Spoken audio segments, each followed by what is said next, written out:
Muy buenas tardes a todas. Les doy la bienvenida a una masterclass de astronomía con una gran ponente el día de hoy. Eh, Les platico un poco sobre Anaeli Pacheco Blanco.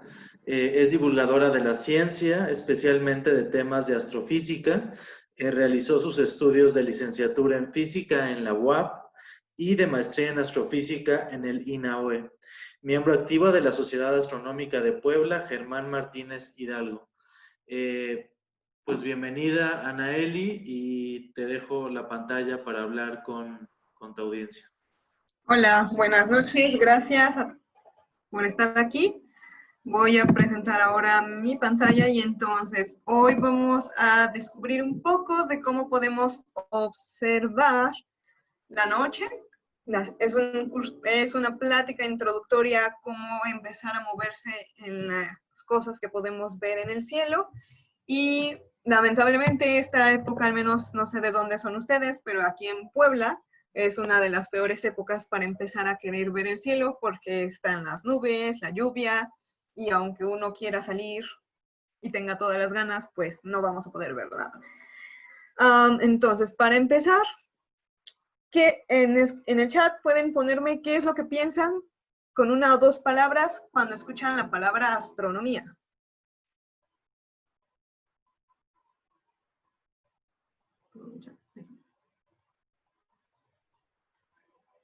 No, creo que no veo el chat.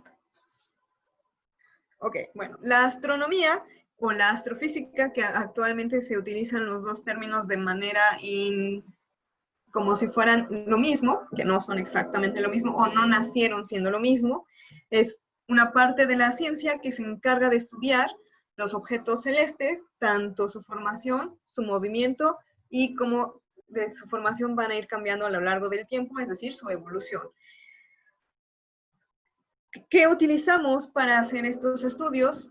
Pueden ser herramientas simples como simplemente observar, como lo hacían los antiguos griegos o los antiguos egipcios o las culturas antiguas, como los mayas, observando y registrando los movimientos y tratar de sacar una relación de cómo se mueven y hacia dónde se mueven, o más actualmente, cuando ya surgió la rama específicamente de la astrofísica, como el nombre lo dice, incluye la palabra física, que significa que vamos a utilizar los conocimientos de la física y las herramientas de la física para estudiar estos fenómenos.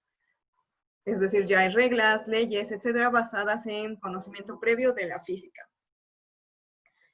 Y esa es como la gran diferencia entre astronomía y astrofísica. La astronomía es prácticamente observacional de cómo cambia la posición de los objetos en el cielo, y la astrofísica ya es estudiar a fondo su formación, su evolución y hacia dónde van. Entonces, comenzando con la única estrella que podemos ver a lo largo del día, que es nuestro Sol.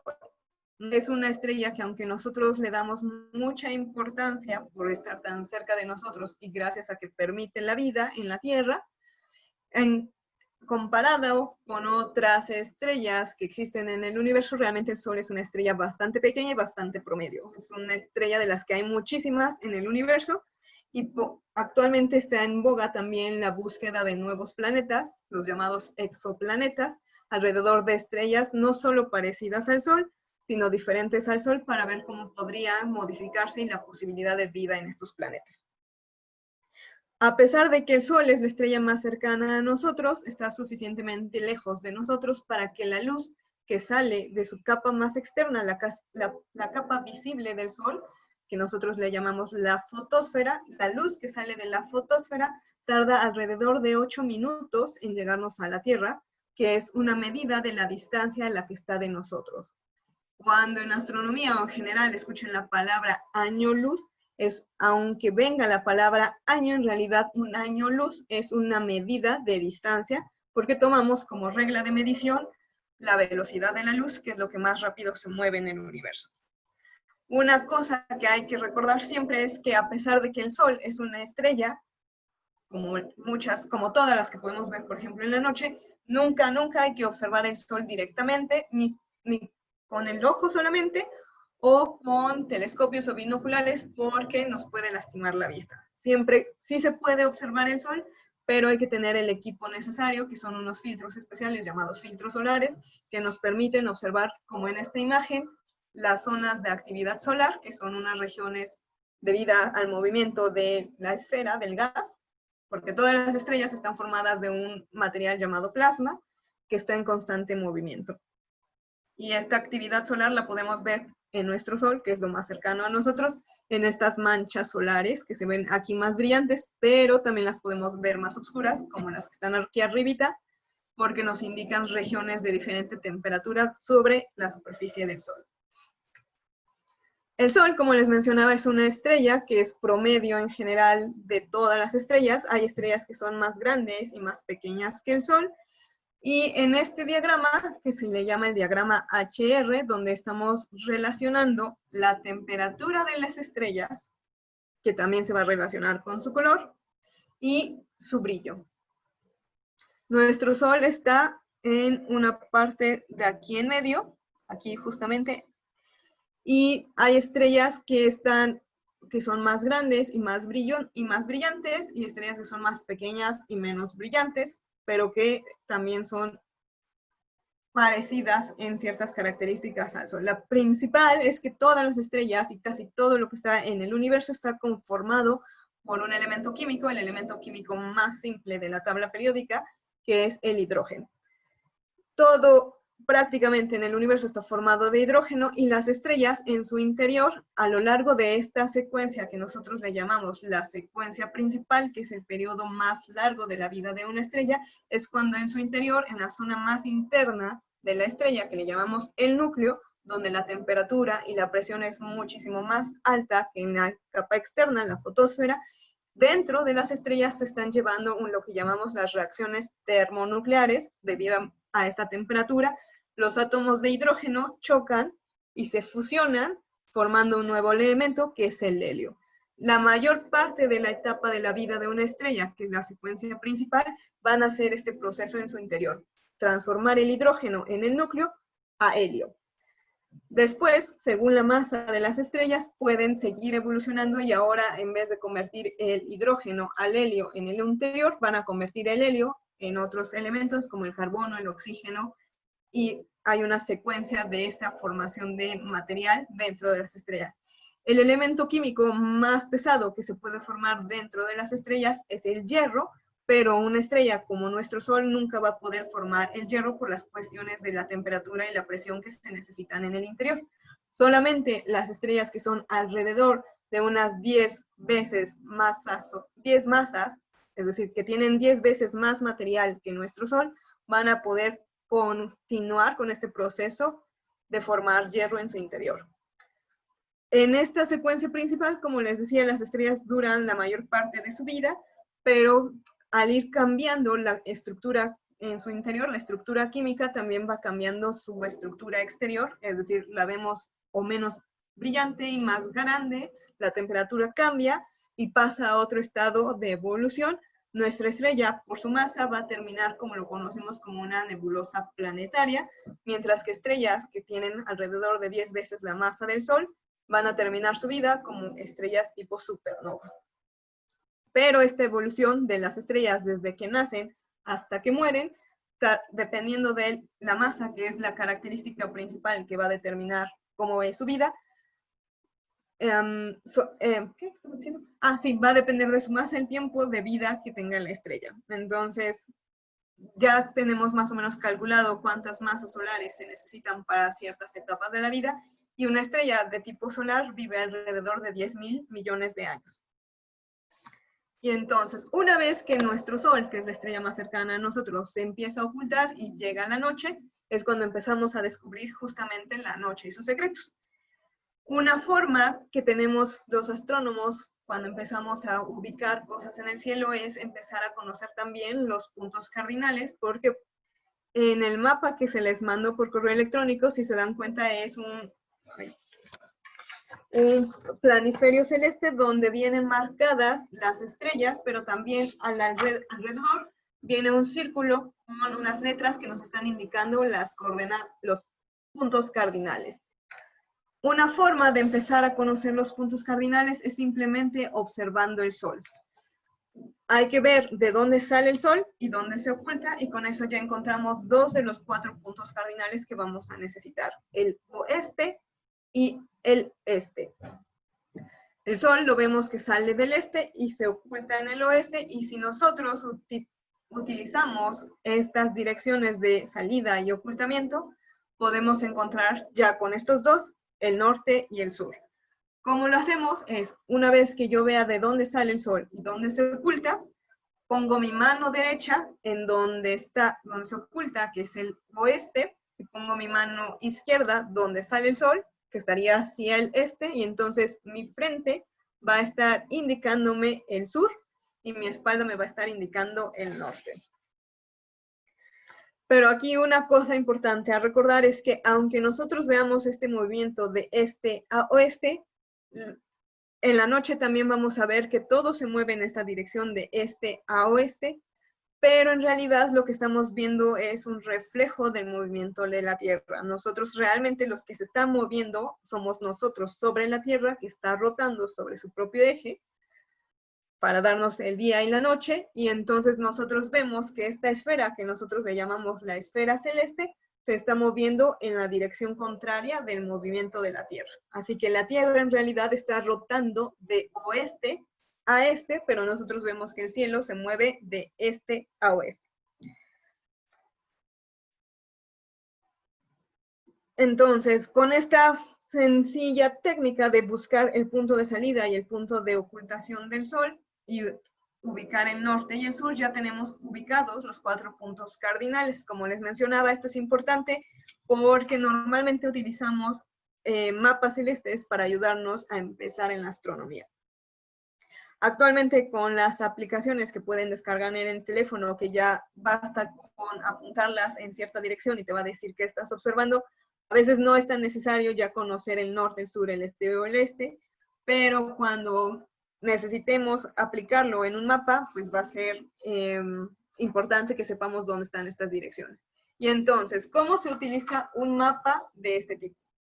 Como les mencionaba, tienen sus norte, sur, este y oeste, y siempre tratamos de ubicar los puntos cardinales en el cielo. El oeste, bueno, si viven en Puebla es más o menos fácil ubicarlo en la dirección donde están los volcanes, que es donde se oculta el sol, más o menos en esa dirección. Y entonces nosotros normalmente cuando utilizamos un mapa celeste nos ponemos de cabeza hacia el cielo. Es decir, esta imagen va a estar mirando hacia abajo, apuntando en la dirección donde están los puntos cardinales, porque así ya nos va a indicar en dónde tenemos que estar observando las cosas que queremos. Sí. Ok, entonces, una vez, esta es una imagen de un programa que se llama Stellarium, que pueden descargar gratuitamente en su computadora. La aplicación que yo sepa para el celular sí tiene un costo, pero si pueden, instálenlo o pueden tenerlo en su computadora, porque es bastante fácil de utilizar y además tiene muchas herramientas. Cada nueva versión trae con más cosas interesantes. Este justamente es una imagen vista desde la Tierra de lo que estábamos viendo a las 8 de la noche, que vamos a ver a las 8 de la noche, un poquito antes de las 8 de la noche, y esto es lo que podemos ver en esta, esto es del 21. ¿Por qué puse del 21, no del 26? Ok. Entonces, a ver, es que estoy viendo que está escribiendo en el chat. Pero bueno, ok, sigamos. Entonces, después del sol, una vez que ya se ocultó el sol, podemos empezar a ver ya las cosas de la noche. En este caso, el objeto más brillante que podemos ver en la noche, cuando está visible en la noche, es la luna, que es nuestro satélite natural y que es un fragmento de la historia, lleva inscrita en su naturaleza la historia de cómo se formó parte de la Tierra y el sistema solar. Si nos fijamos en la luna, durante las noches vamos a ver que ciertas noches la vamos a ver totalmente llena, totalmente brillante, y otras noches no la vamos a ver o solamente vamos a ver este gajito que le llamamos la uñita. De hecho, hay una fase de la luna que nosotros podemos ver la luna durante el día, que es cuando está justamente cambiando entre la fase de lo que llamamos la luna nueva, que la luna nueva es cuando no vemos la luna. En este diagrama, que no está a escala, estamos viendo la luna, la Tierra y el Sol.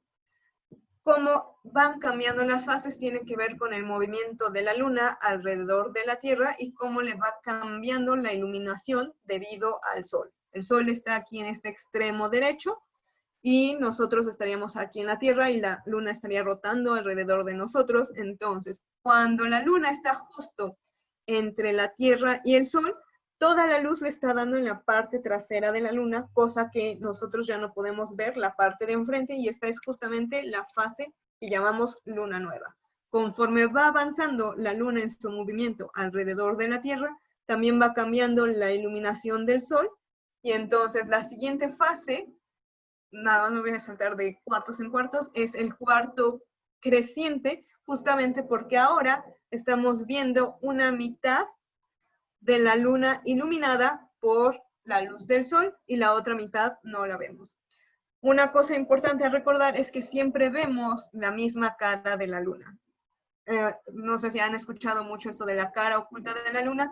Se debe a que la luna y la Tierra están sincronizadas en rotación y traslación. Es decir, el movimiento de rotación sobre su propio eje de la luna y su movimiento de traslación alrededor de la Tierra duran el mismo tiempo. Duran alrededor de 28 días y medio. Y entonces, cuando la luna rota un pedazo, también se va trasladando en esa misma proporción ese mismo pedazo, por lo que siempre estamos viendo la misma cara de la luna. Así que la cara que vemos que cambia de brillo o de iluminación durante las fases de la luna es siempre la misma, y vamos a ver diferentes características de la luna una vez que la veamos, por ejemplo, en el otro extremo, cuando le está dando de plano toda la luz del sol, que la llamamos luna llena. Seguimos avanzando en el movimiento de la luna alrededor de la Tierra, y como se dan cuenta, va cambiando otra vez la zona iluminada, se va disminuyendo otra vez y llegamos ahora a la fase de cuarto creciente. Normalmente uno piensa que la mejor época o la mejor fase para observar a la luna es la luna llena a través de un telescopio, cuando en realidad debemos de verla en los cuartos creciente o el cuarto menguante. ¿Por qué? Porque la luna, no sé si alguna vez han visto la luna ya sea a través de un binocular o a través de un telescopio, cuando está en luna llena, realmente refleja muchísimo la luz del sol y te lastima cuando la ves a través de un telescopio. Además, es importante verla en estas fases de cuarto creciente o cuarto menguante, porque como le está dando la luz del sol, te permite ver más relieves y se puede notar, por ejemplo, si se dan cuenta en este extremo inferior y en este extremo superior, se notan más detalles de la relieve cuando está en esta fase que cuando está en luna llena. Entonces, precisamente por la iluminación, nos permite ver mayores detalles. Este ciclo de las fases lunares se repite. Una vez que sigue avanzando, volvemos a la luna nueva y ya no la volvemos a ver porque ahora le está dando otra vez la luz en la parte trasera de la luna. Este ciclo, el de las fases lunares, es un ciclo que se repite cada 28 días y medio aproximadamente. Y precisamente esta periodicidad de este ciclo lunar es lo que ayudó, por ejemplo, a las antiguas civilizaciones a llevar un registro de el tiempo, porque era algo que se repetía con una cierta frecuencia, y entonces con eso nacieron los primeros calendarios de la historia. Casi todos los calendarios de cualquier civilización antigua están basados en las fases lunares. Como les mencionaba, hay ciertas características en la luna, lo que llamamos las zonas oscuras, como mares, porque cuando se empezaron a observar, siempre el humano trata de comparar lo nuevo con lo que ya conoce, así que en ese entonces lo conocido era la Tierra, los mares, que eran las zonas de agua, la Tierra de los continentes, y cuando empezaron a ver esta estructura de la luna, empezaron a compararla con lo que ya conocían, que era lo que veían en la Tierra. En este caso, los mares, aunque se le llamen mares, mares en la Luna no es que estén hechos de agua, simplemente son unas regiones que están más profundas y por eso la luz del sol no les da con tan directo y lo podemos ver como oscuro. Aquí les marqué dos cráteres de importancia que podemos ver a simple vista. Uno, el más brillante, que es el cráter Tycho, en honor a Tycho Brahe, que era un astrónomo danés, y el cráter Copérnico, en honor a Nicolás Copérnico, que fue el que introdujo la teoría heliocéntrica, es decir, que el centro, él hablaba del centro del universo, cuando en realidad estamos hablando del centro del sistema solar, no era la Tierra, sino el Sol, y que todo se movía alrededor del Sol. Las otras regiones no las marqué porque suelen ser difíciles de ver.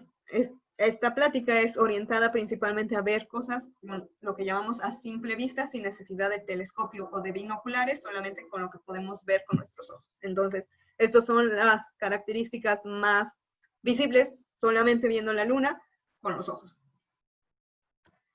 El siguiente, o los siguientes cuerpos en brillo que podemos ver durante las noches son los planetas. Estos cuerpos, que su nombre en griego significa cuerpos errantes, no que sean planos, como muchos dicen que planeta viene de plano. No, planeta es una palabra griega que significa cuerpo errante, porque precisamente esa era su característica cuando lo empezaron a ver los primeros observadores, que había estrellas o puntos brillantes que se mantenían fijos o prácticamente fijos en el cielo, y otros que cambiaban su posición a lo largo de la noche, que estos eran los cuerpos errantes, los planetas. 5 de estos planetas ya eran conocidos por los antiguos griegos: Mercurio, Venus, Marte, Júpiter y Saturno. Se pueden ver a simple vista sin ayuda de un telescopio. Y en esta noche, justamente, vamos a poder observar hacia el suroeste, un poco elevado sobre el horizonte, a Saturno y a Júpiter. Este es un mapa, justamente este sí es el mapa que se les mando, que está puesto para una posición en Puebla. Si no viven en Puebla, es similar. Y está establecido para las 9 de la noche. Entonces, si el clima lo permite, si no hay nubes, si no llueve, este es el cielo que vamos a poder observar a lo largo de en la noche, a las 9 de la noche. Recuerden que este mapa va a ir cambiando su posición conforme va rotando la Tierra, es decir, los planetas Saturno y Júpiter van a ir avanzando hacia el oeste para que ya se oculten, mientras que Marte, que está en este extremo este, justamente en este momento, a las 9 de la noche, apenas está saliendo. Como el Sol sale, también los planetas salen, y Marte apenas está saliendo a las 9 de la noche. Conforme va a ir avanzando la noche, Marte va a ir cambiando su posición en el cielo y la vamos a poder ver más a lo largo de la noche. O sea, después de las 11 de la noche, Marte ya debería de poderse ver fácilmente en dirección este. ¿Cómo vamos a distinguir un planeta de una estrella? Precisamente porque los planetas son más brillantes, o los vemos más brillantes que una estrella. También que la luz que vemos desde un planeta, que refleja un planeta, la vamos a ver que titila menos que una estrella. Precisamente por el efecto de titilar, es un efecto debido a las capas de la atmósfera cuando entra la luz. Este experimentito lo pueden hacer con un vaso de agua cuando meten un lápiz y ven que como que se parte el lápiz. Este mismo efecto ocurre con la luz que nos viene desde el espacio y atraviesa, ahora ya no atraviesa el agua, sino atraviesa la atmósfera, cambia de un medio que sería el espacio a la atmósfera, que es el aire, y ocurre este mismo quebramiento de los rayos que vienen desde fuera de la Tierra.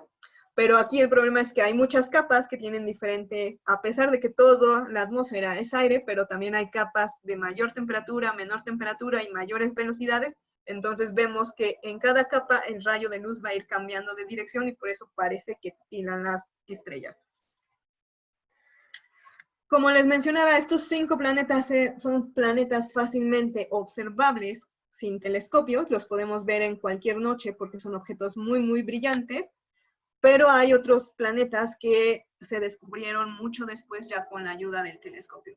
Nuestro sistema solar creció alrededor de 1780 con el descubrimiento de Urano por Sir William Herschel, que es uno de los astrónomos más importantes de la historia, y un planeta que acaba hace unos días, fue su aniversario de descubrimiento, y que en realidad primero fue descubierto utilizando matemáticas con estas famosas leyes de Kepler que a todos nos volvían locos en la secundaria, que nos describen cómo se mueven los planetas alrededor del Sol. Y lo que vieron es que había un Urano, que ya se había descubierto, no seguía las leyes de Kepler, y esto significaba que había otro cuerpo alterando su movimiento. Entonces, utilizando estas leyes de Kepler, se dieron cuenta que había algo más que no se había observado. Con eso pudieron calcular de forma precisa la ubicación, la posición en la que debería de encontrarse este nuevo cuerpo. Mandaron estos datos a unos observadores, a un astrónomo apellidado Gall. Los datos los mandaron Adams y Le Verrier, los cálculos matemáticos, y le dijeron, mira, en tal noche, en tal posición, que son coordenadas, así como en la Tierra utilizamos la latitud y la longitud para decir dónde estamos sobre la superficie de la Tierra, en el espacio también tenemos coordenadas. Le dieron las coordenadas en las que debería de encontrar este nuevo cuerpo. Esta persona apuntó su telescopio y encontró al planeta Neptuno, que fue justamente una noche de un 23 de septiembre. Y entonces apenas fue su aniversario de que se observó primera vez al planeta Neptuno, que fue en 1846. O sea, desde los griegos hasta 1781, que se descubrió Urano, y 1846, que se descubrió Neptuno, el sistema solar solamente consistía de 5 planetas hasta que llegaron estos dos. La historia de Plutón es que primero fue planeta y desde el 2006 ya tiene su propia familia que se le llaman los planetas enanos. Plutón es uno de los 5 planetas enanos que se han descubierto en nuestro sistema solar. Los otros son Eris, Ceres, Makemake y Haumea, y estos lamentablemente ni siquiera Plutón los podemos ver a simple vista. Para cualquiera de estos necesitamos telescopios muy, muy grandes. De hecho, estos planetas enanos, como pueden ver en la imagen de Makemake y Eris, son fotos bastante feas, y eso que se han tomado con el telescopio espacial Hubble.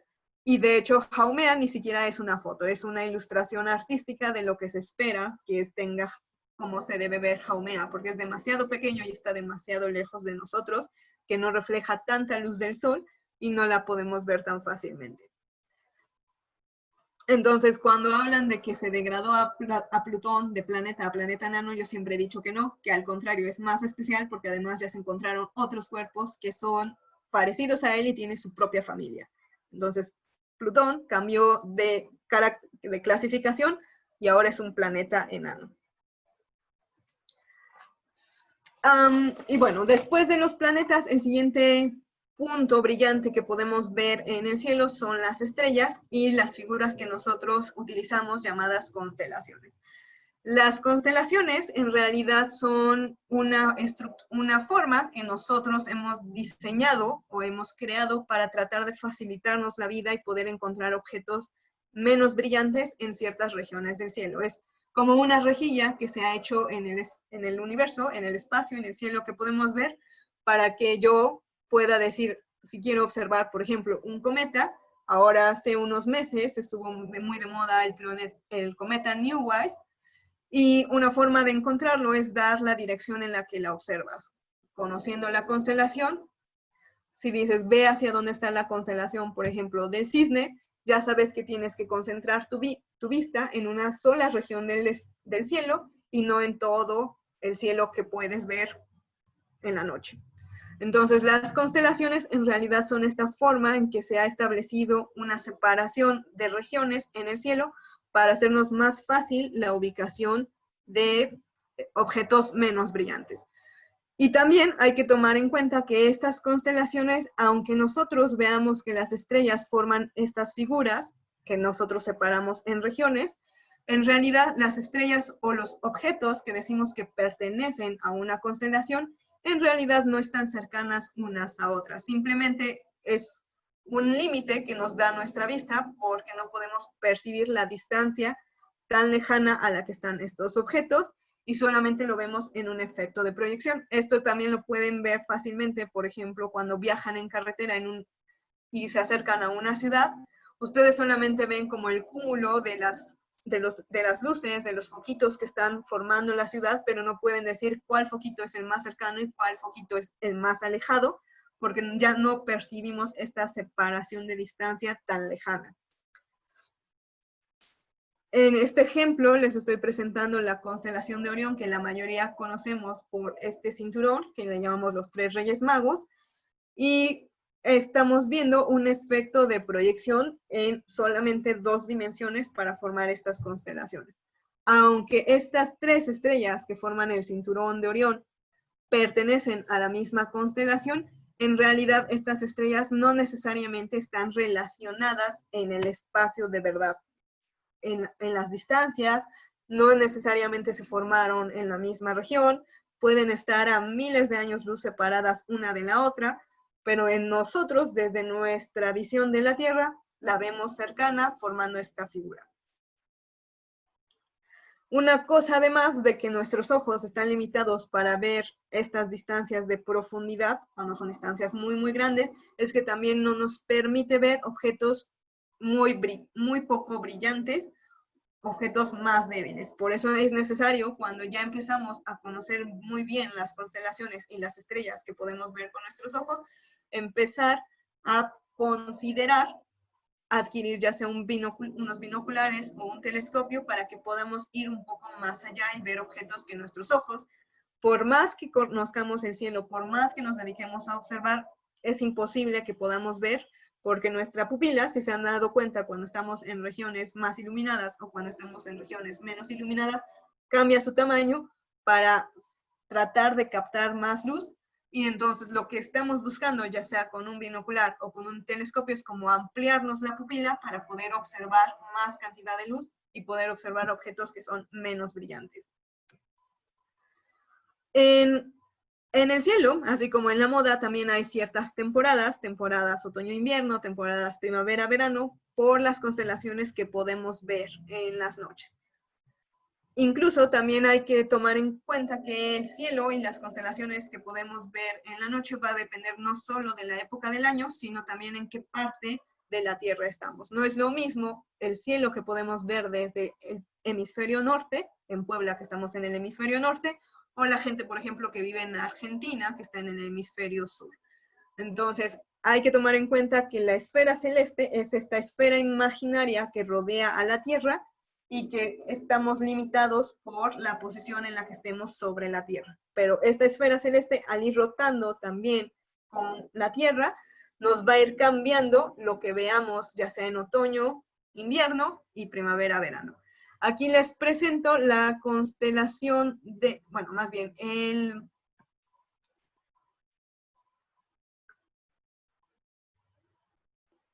Ay, ya vi las preguntas, pero ahora cómo quité las preguntas. Ahorita las contesto las preguntas. Entonces, estamos viendo lo que se ve muy particularmente en el cielo del verano. Van a ver una estrella más o menos rojiza que se llama Arturo y que pertenece a la constelación del Boyero, pero en el mapa que se les envió viene en el centro, justamente casi en la parte del centro del mapa, unas 3 constelaciones que forman lo que llamamos un asterismo. Un asterismo es una unión de estrellas muy brillantes, no necesariamente de la misma constelación, y son figuras más simples que las constelaciones. En este caso les presento el triángulo del verano. Se llama el triángulo del verano porque forma un triángulo, un asterismo en forma de triángulo, con 3 estrellas muy brillantes de 3 constelaciones diferentes: Vega, de la Lira, Deneb, del Cisne, y Altair, del Águila. Son 3 constelaciones diferentes, 3 estrellas diferentes, y nos forman una figura más simple. Se le llama del verano porque domina principalmente, o la podemos ver de manera constante en el cielo del verano. Justamente alrededor de las 9 de la noche, si el clima lo permite, lo vamos a ver en lo que llamamos el cenit, que es el punto más alto. Si yo solamente levanto la cabeza, voy a estar viendo al cenit. Y vamos a poder encontrar el asterismo del triángulo del verano. Conociendo unas cuantas estrellas y unas cuantas constelaciones, utilizando estos mapas celestes ya es más fácil encontrar otras constelaciones. Aquí les marqué solamente 4 estrellas que son las más brillantes del cielo del verano: Arturo, que es una estrella color rojo, y Vega de la Lira, que es una estrella color blanco. Y una de las preguntas que medio vi ahorita rápido es justamente esto de la temperatura. El contrario de lo que estamos acostumbrados en las llaves de los baños, que ponemos el rojo en el agua caliente y el azul en el agua fría, en el cielo o en la física, porque no nada más ocurre en el cielo, ocurre en la física, los cuerpos, según la temperatura que tienen, va a cambiar el tipo de luz y por lo tanto el color en el que las vemos. Nosotros que tenemos una temperatura por nuestro cuerpo humano de 35 grados a 35, 36 grados centígrados, estamos emitiendo también radiación. Y justamente esa emisión de radiación es la que actualmente se utiliza con estos termómetros infrarrojos que te ponen en la frente para medir tu temperatura. En realidad, el termómetro no está emitiendo ningún tipo de radiación. Los radioactivos somos nosotros. Nosotros somos los que estamos radiando por nuestra temperatura y el termómetro infrarrojo lo único que hace es detectar esa radiación. Todos los cuerpos, como les mencionaba, por su temperatura, tienen diferentes radiaciones y diferentes, por lo tanto, diferentes colores. Las estrellas, al contrario de las llaves que aquí utilizamos en el baño, las estrellas rojas normalmente son estrellas más frías y las estrellas azules o blancas son estrellas más calientes. ¿Cómo puedo ver este efecto en la vida diaria cuando calientan un metal? Si ustedes se pudieran poner a calentar un metal a fuego vivo, van a ver que el primer color en el que se pone el metal es empezar con colores rojizos anaranjados. Si tienen la posibilidad de dejarlo más tiempo, poco a poco va a ir cambiando este color de rojo, naranja, amarillo, blanco y azul. Entonces, los colores más calientes son los colores debido a estrellas con altas temperaturas, que serían los colores blanco-azulados, mientras que los colores más fríos, por las temperaturas más frías de las estrellas, son los colores rojizos anaranjados.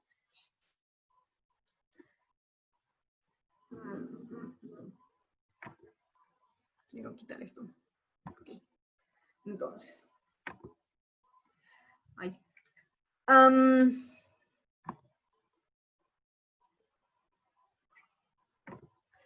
En el invierno también tenemos otro tipo de cielo y este es como un poco más conocido porque además en el invierno el cielo es más limpio, no hay tantas nubes, no llueve tanto y es más fácil que lo podamos ver. Justamente lo que les mencionaba es que en el invierno estamos más familiarizados con una constelación que es la constelación de Orión, que en México le llamamos el cinturón de Orión a los 3 Reyes Magos, o los 3 Reyes Magos al cinturón de Orión, y forma el cinturón de esta constelación llamada Orión, que nos sirve, si ubicamos a los famosos 3 Reyes Magos, también vamos a poder encontrar otras constelaciones. Si se dan cuenta aquí también podemos ver estrellas más rojitas y estrellas más blanquitas, y esto tiene que ver con la temperatura. La estrella más blanquita es una estrella más caliente que la estrella roja. Conociendo al cinturón de Orión, podemos encontrar a la estrella más brillante del cielo, que se llama Sirio, y también podemos encontrar a otra estrella rojiza llamada Aldebarán, que pertenece a la constelación del Toro. Normalmente, si nos fijamos en lugares donde hay menos luz, vamos a encontrar cerca de la estrella rojiza Aldebarán una nubecita, y con muy buena vista puedes distinguirle 7 estrellas brillantes en el centro, y esta nubecita se le conoce como las Pléyades. Como les decía otra vez, conociendo una sola constelación y utilizando esta constelación como referencia, puedes encontrar otras constelaciones a su alrededor. Por eso es importante que siempre que empecemos a observar el cielo, utilicemos los mapas celestes porque nos ayudan a empezar a saber qué hay alrededor de ciertas constelaciones.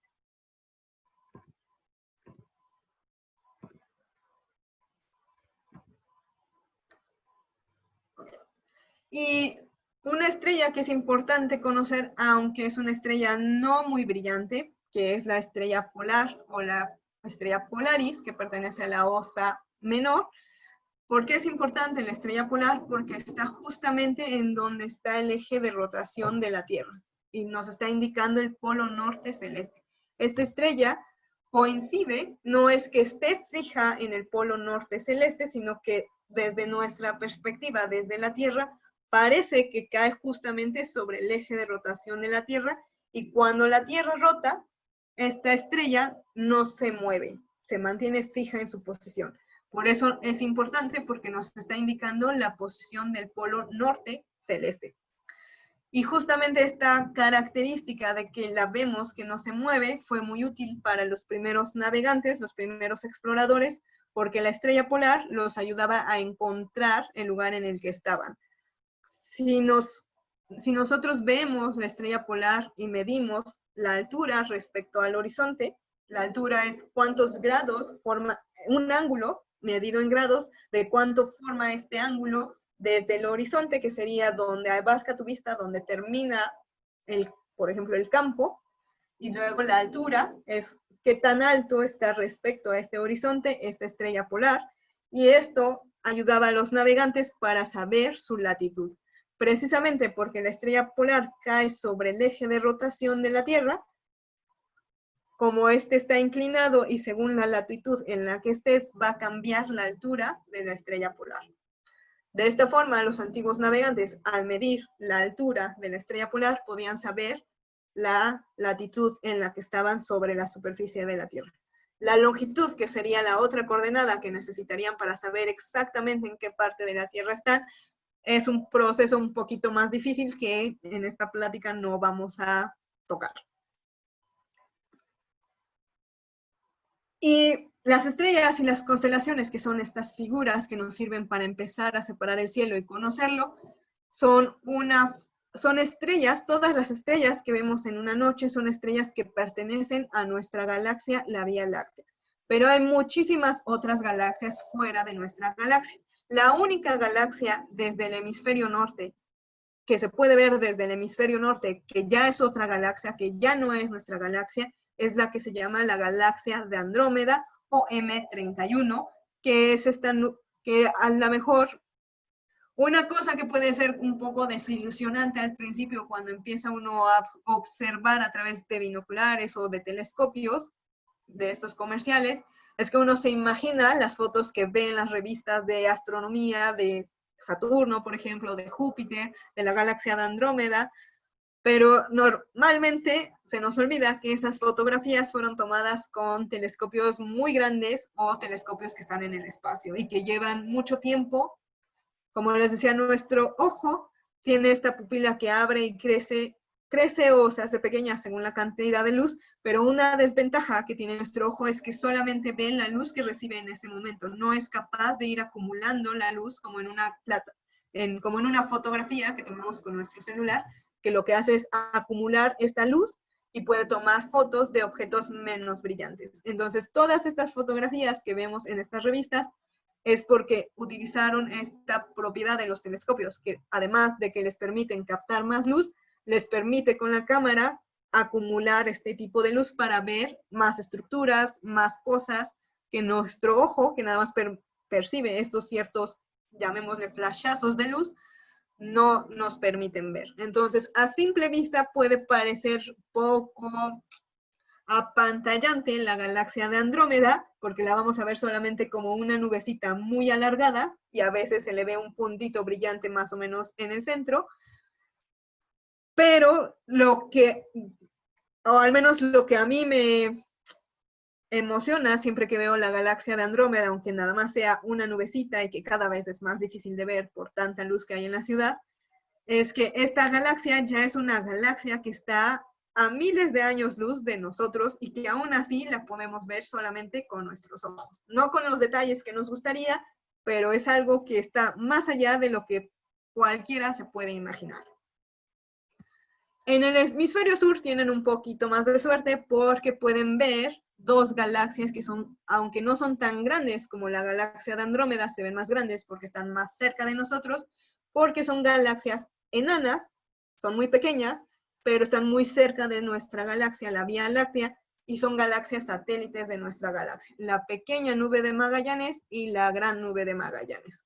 Esta banda luminosa que se ve en el extremo derecho de la imagen es nuestra propia galaxia. Esta nube de gas y de polvo es parte de nuestra galaxia. O sea, esto es nuestra galaxia y estos son dos objetos que están más allá de nuestra galaxia.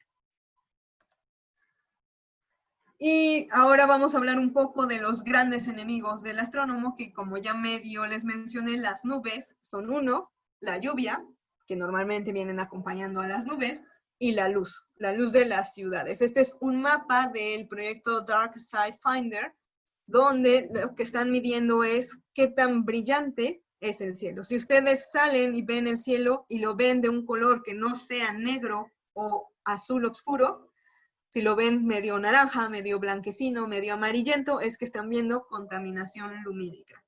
Y la contaminación lumínica, además de que no nos permite ver los objetos más lejanos y menos brillantes, como la galaxia de Andrómeda, también tiene efectos de índole ambiental e índole económica, porque estamos iluminando regiones que no nos interesan. Normalmente, por ejemplo, los faroles de la calle, lo que nos interesa es que alumbre en la calle, pero si se dan cuenta tienen este resplandor alrededor que también ilumina el cielo. Entonces se está gastando más energía, se está pagando más luz por estar iluminando regiones que no necesito tener iluminada. El efecto ambiental, además de este gasto energético, también tiene que ver con que altera sistemas no solo de los humanos. No sé si han leído que esta iluminación constante de las pantallas cambia tu ciclo de sueño, pero no solamente nos afecta a nosotros, sino a diferentes especies. Por ejemplo, las especies nocturnas ya no están seguros o ya no conocen tanto la noche, ya no reconocen la noche y siguen su proceso de vida como si estuvieran de día. También puede cambiar su orientación y pueden perjudicar, por ejemplo, las rutas migratorias de los diferentes animales, épocas de reproducción que también cambian por la iluminación. Si se han dado cuenta, las noches en invierno suelen ser más oscuras que las noches de verano. Y entonces, este tipo de cambios en la iluminación suele afectar también el proceso de reproducción de algunas especies. Así que el efecto negativo de la contaminación lumínica no solamente es para nosotros que nos gusta observar el cielo, sino que tiene alcances más allá de nosotros. Y bueno, para terminar, les presento aquí una lista de recursos que pueden empezar a explorar. Hay muchísimos recursos en internet donde pueden empezar a conocer las constelaciones. Yo les mandé uno solamente que está basado en la imagen o el mapa de Heavens Above. Una cosa que tienen siempre que entren a alguna aplicación o algún tipo de material respecto a mapas, hay que recordar que el cielo va a cambiar según la posición en la que estemos sobre la superficie de la Tierra. Normalmente estos mapas o estas aplicaciones, la primera ventanita que te aparece es la ventanita de configuración porque tienes que decirle en dónde estás. Y normalmente se les da la coordenada de latitud y la coordenada de longitud, pero si no se la saben, muchas de estas aplicaciones ya vienen un listado de ciudades. Si no aparece su ciudad, busquen la ciudad más cercana. Y si no, es fácil encontrar las coordenadas. Por ejemplo, en Wikipedia, todas las ciudades viene una región en el cuadrito de Wikipedia de longitud y latitud, y esas es las que hay que introducir en esta aplicación para que ya donde tú apuntes tu aplicación, te diga que estás viendo justamente en tu región. En México, por ejemplo, entre la Ciudad de México y entre la Ciudad de Puebla, la diferencia no suele ser tan drástica porque las coordenadas son más o menos parecidas, vemos más o menos el cielo, a lo mejor vemos un poquito más corridas las estrellas de donde deberían, pero el cambio no es tan drástico como para que no puedas utilizar la Ciudad de México como referencia. Les digo, hay estas que son para en web, que las puedes utilizar en web, no necesariamente, Heavens Above, por ejemplo, no necesitas un registro. Sky Maps tampoco necesitas un registro y cada mes sacan un mapa mensual de lo que va a haber en el cielo y lo tienen separado en 3 regiones, en la región del hemisferio norte, en la región ecuatorial y en la región del hemisferio sur. A ustedes, si viven en México, cualquiera de, ya sea el norte o el ecuatorial, les puede servir. Y otra es esta de icenasa.gov, que es una aplicación que puedes descargar ya sea en el celular o en la computadora que te permite explorar el sistema solar, como la sonda Voyager, que fue a los diferentes planetas del sistema solar, o también te permite explorar los exoplanetas, estos planetas que se han encontrado más allá de nuestro sistema solar.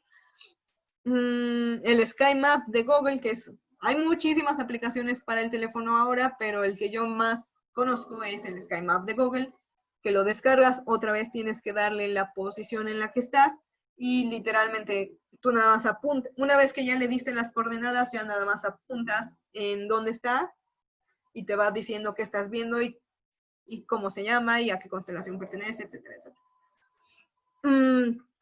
Y entonces, ahorita les voy a mandar un link de una plataforma que se llama Quizzes para que hagamos una pequeña competencia de todo lo que les platiqué hoy. Entonces, les voy a compartir el enlace a través del chat. Y bueno, ahí dejo mis datos por si tienen preguntas. Ahorita voy a resolver todas las preguntas que nos dé tiempo de responder. ¿Dónde está el chat aquí? ¿No tengo que salir? Bueno, voy a dejar de... Ah, no, aquí está. Entonces, les voy a pasar este chat, este link por el chat. Y mientras voy leyendo las preguntas. El fotón es una partícula que es la partícula de luz, que es en realidad no es una partícula que podamos sentir, solamente es un como empaquetamiento de energía y nosotros lo podemos detectar, por ejemplo, en nuestras cámaras fotográficas del celular. Entonces, en realidad son pequeños paquetitos de energía que van moviéndose en el espacio y que transmiten esta energía de un lugar a otro. Las tormentas solares son visibles en las auroras boreales. Se relacionan las tormentas solares porque las auroras boreales se producen gracias a la interacción del campo magnético de la Tierra y las partículas que provienen del Sol. Y entonces las tormentas solares, mientras mayor actividad tenga el Sol, significa que va a haber más partículas despidiéndose del Sol y que pueden llegar a nuestra atmósfera. Entonces, sí hay una relación entre las tormentas solares y las auroras boreales, porque estas auroras boreales van a depender de la actividad del Sol. Sí, la estrella más caliente es más blanca y Star Walk 2. Ah, sí, también conozco Star Walk 2, pero nunca la he descargado, entonces, en realidad, sé que existe, pero nunca la he usado yo, entonces. Ok, las constelaciones son tridimensionales, sí. Las estrellas irradian no tanto por estos componentes en movimiento o este tipo de plasmas, más bien irradian porque la famosa ecuación esta de Einstein de la energía es igual a la masa por la velocidad de la luz al cuadrado mc cuadrada, es porque cuando chocan estos elementos químicos y forman nuevos elementos químicos, hay una pérdida de energía que se traduce en energía que puede convertirse en luz. O sea, cuando choca cuando se fusionan dos hidrógenos para formar helio, hay una pérdida, no pérdida de material, lo que pasa es que este material ya no es material, sino se convirtió en energía, y eso es lo que nosotros vemos como la radiación de las estrellas. Sí, Orión también se ve en el hemisferio, no en todo el hemisferio sur, se ve en cierta banda del hemisferio sur, porque en la zona del Ecuador es donde nosotros, por ejemplo, podemos ver constelaciones que se consideran del hemisferio sur, como la Cruz del Sur, porque estamos a 19 grados de latitud y entonces podemos ver 19 grados de constelaciones que están en el hemisferio sur. Estrellas polares van a cambiar. Bueno, ya no quise hablar mucho del movimiento de la Tierra, que nosotros solamente conocemos dos movimientos de la Tierra, que es el de rotación y el de traslación, pero la Tierra en realidad tiene alrededor de 10 tipos de movimiento. Entonces, este movimiento de rotación y traslación no es tan suave, sino que va haciendo un bamboleo, tanto en la hora de rotar como a la hora de trasladarse, y esto puede cambiar en años, pero en miles de años, la posición de la estrella polar. O sea, la estrella polar ahorita es la estrella de la Osa Menor, pero en unos miles de años, por este movimiento, ya no va a ser esa, puede ser otra. Hace años fue Vega, me parece, y ¿cuál es la que será en el futuro? Ahorita no me acuerdo, pero, o sea, pero va a ocurrir en miles de años. Entonces, vamos a empezar aquí, que ya oí que había gente conectada. Y entonces,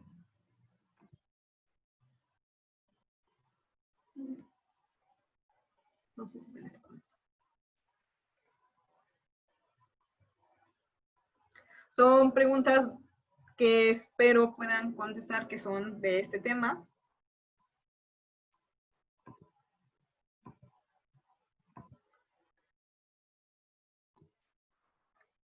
Bueno, entonces no sé si mientras faltan determinar los otros dos, ¿alguien tiene alguna otra pregunta?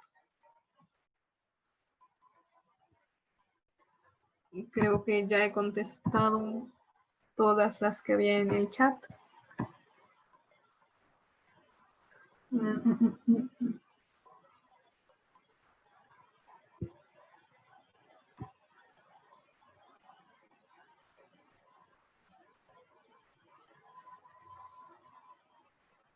Ah, sí, esta parte de la misión Apolo. Sí, una de las razones que decía la gente que era falsa la misión Apolo de haber llegado a la Luna es que no aparecían estrellas en las fotografías, pero como les mencionaba, a pesar de que las cámaras fotográficas permiten capturar más tipo de luz, como son objetos muy poco brillantes, necesitamos dejar, no sé qué tanto sepan de fotografía, pero hay que dejar el tiempo de exposición más grande, es decir, que no solamente sea durante el clic, sino que acumule más luz. Y eso normalmente tendríamos que hacer si queremos tomar fotos de la noche, ¿no? Aquí, aunque sea en la Tierra. Lo mismo ocurre en la Luna, y con más razón porque no hay una atmósfera que les ayude a percibir de forma diferente las estrellas, este efecto de titilar. Entonces, estas fotografías de la misión Apolo, no vemos las estrellas porque el tiempo de exposición de la fotografía fue muy corto y no podemos ver los objetos menos, solamente vemos los más brillantes, que serían los más cercanos, que serían los cuerpos de los astronautas o de la nave, y las estrellas, que son unos puntitos brillantes que están ahí a lo lejos, no los podríamos percibir.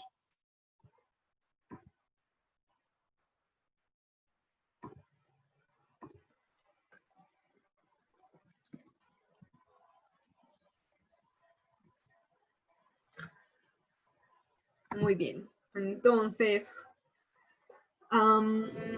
voy a poner mi pantalla otra vez con mis datos. Ahí están mi correo electrónico, mi número de teléfono y mi Twitter e Instagram, por si necesitan cualquier duda, cualquier cosa que necesiten saber sobre astronomía o cómo los fenómenos que luego todo mundo empieza a imaginar, cosas medio locas y medio raras.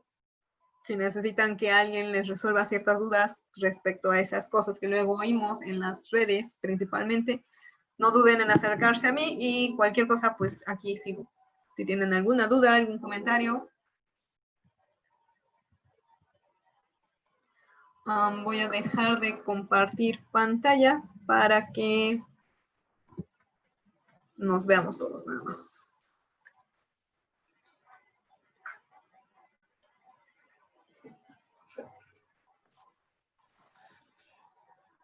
Muy bien, ¿alguna de las dos participantes, Michelle o Aide, tienen alguna pregunta para nuestra ponente?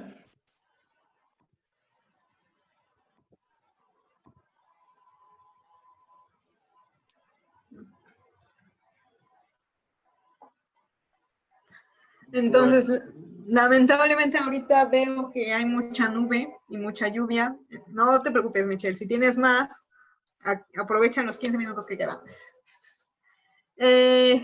Lo que les decía, que lamentablemente ahorita el cielo no nos permite aplicar todo lo que hoy platicamos, porque hay mucha nube y no nos va a dejar ver, pero utilicen este mapa de referencia, como les decía, aunque está establecido para una posición y una hora y una fecha en específico, mañana a la misma hora pues vas a ver cosas muy parecidas y durante todo este tiempo van a ir viendo cosas, al menos las constelaciones, a lo mejor los planetas cambian de posición, pero las constelaciones siguen siendo las mismas a la misma hora. Pueden estar un poquito movidas de esa posición, pero no es tan drástico el cambio, ya les puede servir para empezar a utilizarlo. Y exploren estos enlaces que les presenté también para empezar a conocer un poco más de todo esto.